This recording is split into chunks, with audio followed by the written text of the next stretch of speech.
పౌరులను ఉరితీస్తే తీవ్ర చర్యలు. ఇరాన్కు అమెరికా అధ్యక్షుడు ట్రంప్ హెచ్చరిక.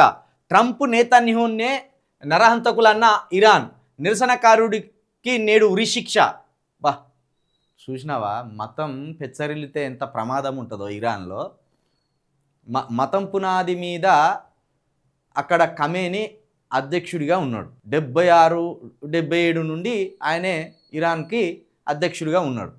ఇప్పుడు ఆయన మీదికి వ్యతిరేకంగా తిరగబడ్డ వాళ్ళందరినీ చంపడం, ఉరిశిక్షలు వేయడం.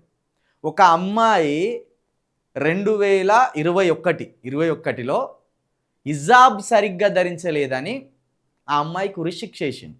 ఇది ప్రజాస్వామ్యం కాదు, మతస్వామ్యం, అది మత దుర్మార్గం. అది ఒక అమ్మాయి హిజాబ్ ధరించలేదని అమ్మాయికి ఉరిశిక్ష వేసింది ఇరాన్లో. ఇప్పుడు అదే చిలికి గాలివానై మహిళలందరూ రోడ్డు మీదకి వచ్చేటట్టు చేసింది, యువకులందరూ రోడ్డు మీదకి వచ్చేటట్టు చేసింది, నిరుద్యోగులందరూ రోడ్ల మీదకి వచ్చిండ్రు, ప్రజాస్వామ్యులంతా అక్కడ గొంతెత్తింది. కాబట్టి ఇప్పుడు అక్కడ జరుగుతున్న దమనకాండ మీద ట్రంప్ జోక్యం చేసుకుంటాడు. కాకపోతే ఈయన స్వార్థంతో జోక్యం చేసుకుంటాడు.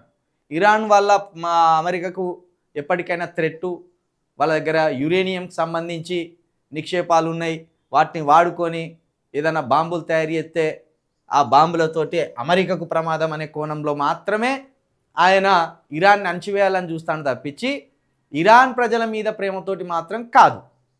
మొత్తానికైతే ఒక నిరసనకారుడికి అక్కడ ఇరాన్ ప్రభుత్వం ఉరిశిక్షను విధించింది.